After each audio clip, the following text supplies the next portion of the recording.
আসসালামু আলাইকুম এভরিওয়ান। সবাই কেমন আছেন?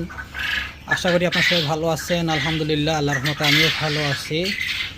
আলহামদুলিল্লাহ, মাশাআল্লাহ। আমি আমার নিজের বানানো ইনকিউবেটরে হ্যাচিংয়ের জন্য গতকালকে ডিম রেখে দিয়েছিলাম। আলহামদুলিল্লাহ, গতকাল রাত্রে থেকেই বাচ্চা ফোটা শুরু হয়েছে, দুই একটা করে। তারপর আজকে সকালে এসে দেখি যে মোটামুটি 50% থেকে 60% বাচ্চা ফুটে গেছে। সো নর্মালি আপনার এই রাত্রে হওয়া পর্যন্ত আশা করতেছি সবগুলো বাচ্চা ফুটে বের হয়ে যাবে ইনশাআল্লাহ।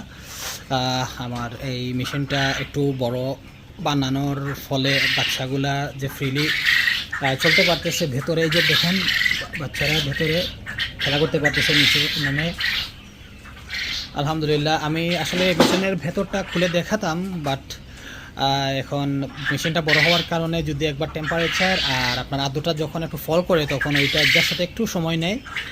তাই এখন আমি মেশিনটা খুললাম না। ইনশাল্লাহ যখন বাচ্চা বের করবো তখন খুলে আমি মেশিনটা দেখাবো।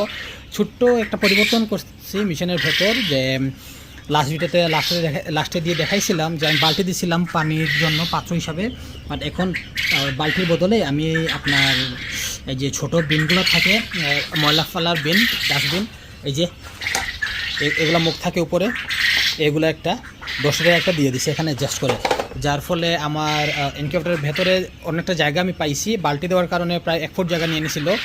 এখন এই পাত্রটা দেওয়ার কারণে আমার খুব বেশি না 8 থেকে 9 ইঞ্চি জায়গা নষ্ট হয়েছে। সো বাকি যে স্পেসটা আছে ওইটা পুরোটা ইউজ করতে পারবো আলহামদুলিল্লাহ। ইনশাল্লাহ আমি বাচ্চা যখন নামাবো তখন একটা ভিডিও করে আপনাদেরকে দেখানোর চেষ্টা করব। আলহামদুলিল্লাহ সফার আমার মেশিনের ভালোই কাজ করতেছে। টেম্পারেচার বলেন আর আর্দ্রতা বলেন ভালোই কন্ট্রোল করতেছে আলহামদুলিল্লাহ। সবাই দোয়া রাখবেন আর ভালো থাকেন সবাই। আসসালামু আলাইকুম রহমতুল্লাহি ওয়া বারাকাতুহু।